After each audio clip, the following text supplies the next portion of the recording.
Therefore, rise up, people.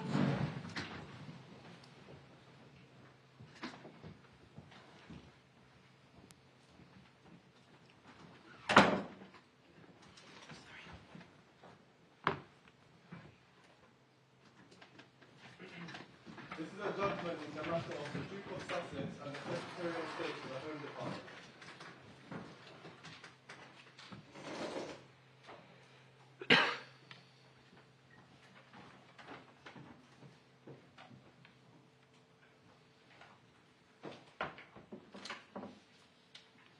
So, this afternoon, we're going to hand down our judgments in the case of the Duke of Sussex against the Secretary of State for the Home Department.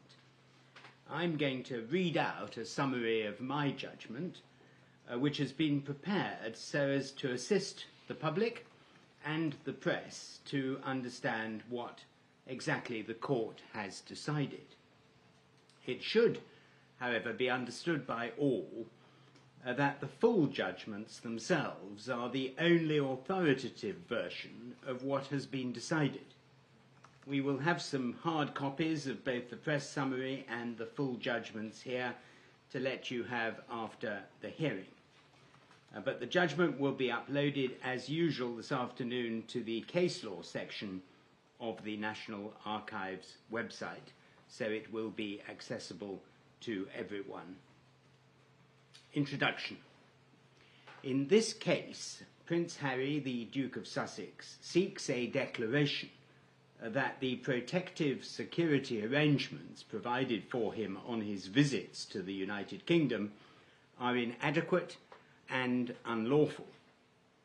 The defendant to the claim is the Secretary of State for the Home Department, whom I'm going to call the SSHD, because she is accountable to Parliament for the Executive Committee for the Protection of Royalty and Public Figures, known as RAVEC, which provides protection for royalty and certain other very important people.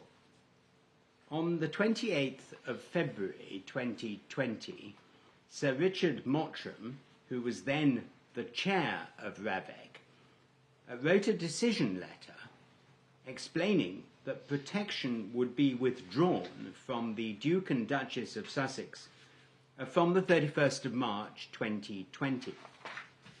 In early 2020, the Duke and Duchess of Sussex moved out of the United Kingdom to live first in Canada and then later in California. The main issue raised by this appeal is whether Sir Peter Lane, who was the judge, was right to dismiss the Duke of Sussex's claim. The judge decided that RAVEC, in taking its decision to withdraw the Duke's security, had good reason not to follow its 2017 policy. That policy provided that RAVEC would evaluate a risk analysis conducted by its risk management board in order to determine which individuals should receive protection. RAVEC had not commissioned any risk analysis from the Risk Management Board in respect of the Duke of Sussex before taking that decision. The judge also decided that the Duke of Sussex was not in an analogous position to certain other VIPs for whom protection is provided by RAVEC. Part of the two-day hearing before the Court of Appeal, which is composed of me, the Master of the Rolls, and Lord Justice Bean and Lord Justice Edis, was conducted in private because of the confidentiality of the security arrangements provided for members of the royal family and for other individuals. But the judgments are public, but they have a short confidential annex which will not be made public in case it puts any of the persons protected by RAVEC at risk. Did something go wrong with the process. Ms. Shahid Fatima, King's Counsel, leading counsel for the Duke of Sussex, submitted that this case had an important human dimension. She submitted that the Duke of Sussex's life was at stake because of the decision-making in this case.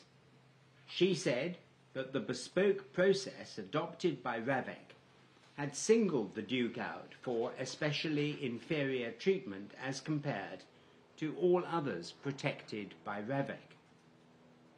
In effect, it had been predetermined in the decision letter that on future visits to the UK, the Duke of Sussex would be provided with a lower level of security than had been provided for him throughout his adult life. This demonstrated, submitted Ms. Fatima, that something had gone wrong with the process. She submitted that the claimant was still subject to the same risks as he was before he stepped back from royal duties, and that the impact of an attack upon him was obviously still just as significant as it has always been. His military service, she said, placed him at particular risk. Although it was not suggested that no security provision had been made, the Duke of Sussex strongly criticised the adequacy of what Ravek had determined was appropriate. I said in my judgment that these were powerful and moving arguments, and I said that it was plain that the Duke of Sussex felt badly treated by the system. But I concluded, having studied the detail of the extensive documentation, I could not say that the Duke's sense of grievance translated into a legal argument for the challenge to Ravek's decision. The legal question, indeed the only question for the court, was whether Sir Richard had failed to follow Ravek's policy without a good reason. From the Duke of Sussex's point of view, I said that something may indeed have gone wrong, in that an unintended consequence of his decision to step back from royal duties and spend the majority of his time abroad has been that he's been provided with a more bespoke and generally lesser level of protection than what he was provided with in the UK before. But that did not of itself give rise to a legal complaint. Did Sir Richard fail to follow Ravek's policy without a good reason? I said in my judgment that Sir Richard had indeed failed to follow Ravek's policy. But I said that there were four main reasons for holding as a matter of law that Sir Richard had had a good reason for having done so. First, Ravek's policy was inward-facing and unpublished, and it concerned an area of national importance that was peculiarly within the expertise of law enforcement agencies, Ravek, and the royal household. Secondly, in this area of high political sensitivity, the court had considerable respect for Sir Richard and Ravek as decision-makers, because they had unrivaled expertise and experience in the field of royal protection. Thirdly, the decision was explained in contemporaneous documentation to the effect that the Risk Management Board would not undertake further risk analyses for the Duke of Sussex because they were no longer required, given the alternative governance arrangements that were to be established on a case-by-case basis for the future. Sir Richard had, however, obtained 3 threat assessments for the Duke of Sussex during February 2020 before writing the decision letter. Fourthly, Sir Richard and Ravek had given compelling reasons for having reached the conclusion that the appropriate course was to establish bespoke arrangements for when the Duke returned to the United Kingdom on future visits. The Duke was in effect stepping in and out of the cohort of protection provided by Ravec. Outside the UK, he was outside the cohort, but when in the UK, his security would be considered as appropriate depending on the circumstances. It was impossible, I said in my judgment, to say that this reasoning was illogical or inappropriate. Indeed, it seemed sensible.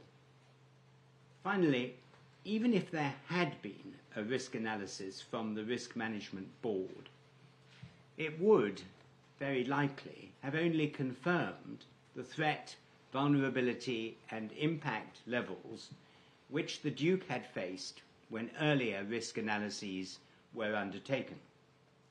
But it would have had nothing to say on the critical features of the changed situation, which were the need for protective security on future uncertain visits and the government's appetite for risk. The decisions taken in the decision letter and subsequently were taken, I said in my judgment, as an understandable and perhaps predictable reaction to the Duke of Sussex having stepped back from royal duties and having left the UK to live principally overseas. So the conclusion, in my judgment, with which my colleagues, Lord Justices Bean and Edis, agreed, was that the Duke of Sussex's appeal would be dismissed. So that concludes this afternoon's hearing. Thank you. Right.